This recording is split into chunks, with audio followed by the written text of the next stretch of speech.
problem is Gabe Davis probably should have been cast in wide receiver 3 or wide receiver 4 role in the NFL. And he had that one game in 2021 against the Chiefs in the playoffs where he scored 4 touchdowns that elevated everybody's expectations for him that he was never really able to live up to. The big problem the last 2 years for him is the injuries, right? Like he missed most of last year, the year before in Buffalo, played through a bunch of injuries, and then in the playoffs wasn't available because he couldn't get on the field. And you're talking about a guy that's 25 years old, 26 years old, that we're already, the biggest part of the conversation is the injury piece. So that's probably the biggest factor for why I think the Bills probably avoid rekindling things with him. And then the other piece of it too is like, this was a wide receiver 2 in your offense a couple of years ago. You'd be asking him to be wide receiver 3, 4, or 5 now. And I think that those waters are a little bit murky. And I don't know I think the big thing that surprised me were Bills fans were kind of out on the idea of a reunion. But I think the big piece of that is you're thinking about Gabe Davis in his previous role. I don't think he's at that stage in his career where he'd be that anymore. Jacksonville grossly overpaid at $18 million per season. The Bills were never going to come anywhere close to that. And that's the problem. It's actually something the Bills are going through right now with James Cook in their offense and the way that they use him. He's really been elevated as a really good player, but in another system, asked to do a little bit more. What's it going to look like there? I mean, Gabe Davis leaves, and he doesn't even make it a 2 seasons on that contract. It does feel like the Niners and Bills are similar in terms of wide receiver 2 might be your 4th leading pass catcher on the team, right? Because your running back's going to catch a ton of balls, and a tight end's going to catch a ton of balls, and so wide receiver 1 might catch. Khalil Shakir didn't catch as many as Stephon Diggs, but might catch whatever the number is. And then wide receiver 2 might get 55 balls. I mean, Brandon Ayuk might be wide receiver 1, might get 70. If he played a full year, he would catch 72, 75 passes. And he's not going to get there this year. So it does feel like what the Bills might need might also kind of be what the 49ers might need. Because the Niners have a lot of unknown at receiver this year. Yeah. And I think from the outside looking in at the Bills group, I think people undersell the value of Khalil Shakir and what he's been to their team. I mean, he ranked 2nd in the league last year in yards after catch, behind, I'm trying to think who was number 1. It escapes me, but I mean, you think about Deebo Samuel in that offense for all those years, those players, while maybe not putting up the, explosive high-end numbers, their value to a team is really important. Then on the outside, they're higher on Keon Coleman than most. So I think that they believe he's going to take a year 2 jump. I just think that Davis, where he could potentially fill in here, it's weird to bring a former captain back into the mix and say, hey, you're going to be a completely different player in the offense today. And, oh, by the way, we got to figure out a way to unlock this 3rd-year tight end in Dalton Kincaid, who we traded up in the 1st round for a couple years ago.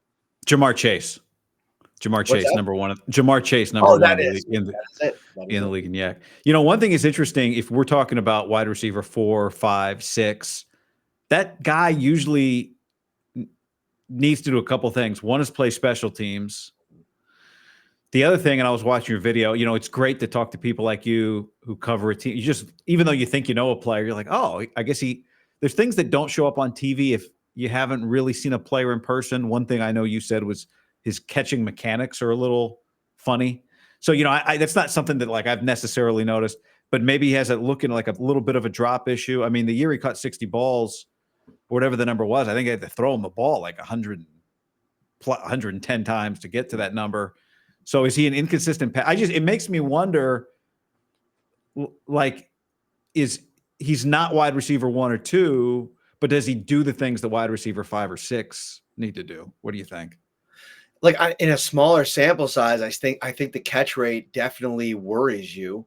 And, the catch mechanics, what we're talking about is he's got this weird, I don't know if it's a mental thing where he had a little bit of a drop issue and now he's kind of second guessing every ball that he catches, but he kind of clamps down like an alligator, and he uses his arms a lot more than you would think an elite wide receiver or a top end wide receiver would. It's something, I don't know.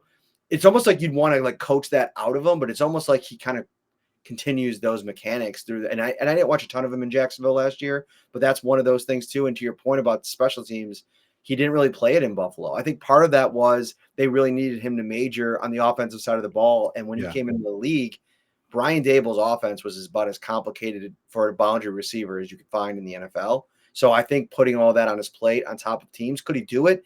Definitely. He's also not a high-end athlete, so I don't know, like, you're not going to have him play gunner. Are you going to have him play on all the kick units?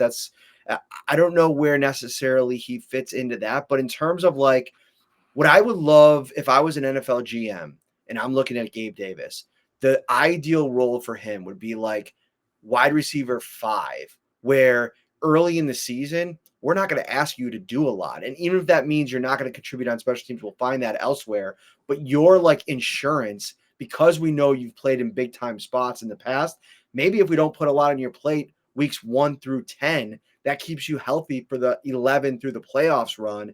And in case there's an injury, now you can step in. If they had him last year and Ayuk goes down and he's in that role, I think Gabe Davis probably helps your offense find some type of consistent playmaker. Is he going to have drops in spots? Yes, but he's also a super competitor, and his high-end production with Josh Allen, like, go back, I think it was 21 or 22, watch the Pittsburgh Steelers game. Like, that's what you hope you're getting from Gabe Davis. 2 touchdowns in that game. One was a 98-yarder. One was a 45-yarder where he basically mossed Minkah Fitzpatrick.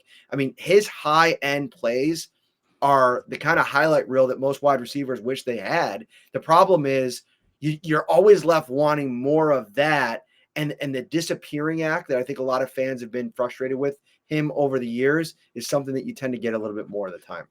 Yeah, I remember the first time I ever saw him, Stanford went out to play UCF, and they had this corner. People were like, oh, this guy Paulson Adebo might be a first rounder. And I mean, UCF ate Stanford for lunch. Like, Gabe Davis went off in that game. He was like 16, 17 yards a catch in Buffalo. I mean, that's not with separation, though, right? That's with competitiveness and size and physicality. A little bit of that. He's deceptively fast at the third level. Like, I think that's where he had a lot of his success. Like, he's not going to separate with his route running or his footwork, but what he is going to do is he like gets on a safety and he's so big. I don't think a lot of people realize that, like, oh, you got to keep running with him because he doesn't like slow down. And so I think he's got some like great cardio when he's healthy, which I think helps at that in the way that they've used him in the deep ball over the years.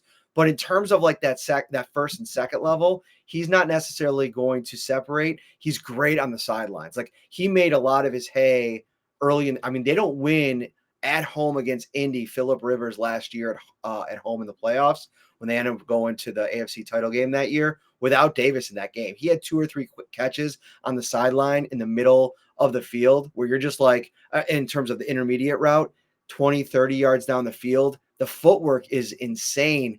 Like I said, he's a perplexing study because like the high-end stuff that he does do at times makes you think, man, this is a great player. And if you can get him on a vet minimum, listen, I think it's worth a dart throw. I was surprised at how much Bills fans were pushing back when we talked about this last week at that price. Yeah. But I think that you got to remember there's a little bit of hesitation here because Sean McDermott and Brandon Beane have a tendency to trust guys that they've had in the past and maybe wanting to try something different and maybe not lean on that and give opportunities to players that are new here to win roles without going back to kind of what you know. Yeah, it's interesting. I've noticed just like reading and just watching some of your stuff, like clearly there's a very emotional reaction to Gabe Davis in Buffalo. And I've noticed you just been spending some time telling people like we're not talking about wide receiver 2 here. If we're talking about wide receiver 5 and a vet minimum, and to your point, like he tore a meniscus and he failed a physical. So he's got to, you got to figure that out first, but interesting. Maybe we'll see Bills fans out here in the Bay Area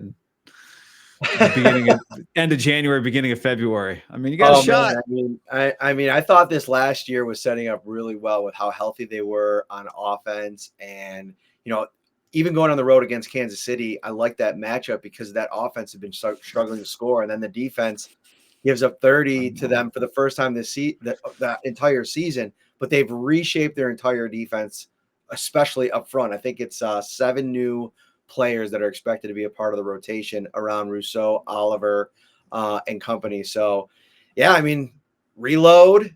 You still have one of the best quarterbacks in the league, and I would love to get there. That's one of the stadiums I got to check off my list. All right. Good, man. Well, hopefully we see you out here then. Appreciate it, Matt. Sounds good, man. Take care.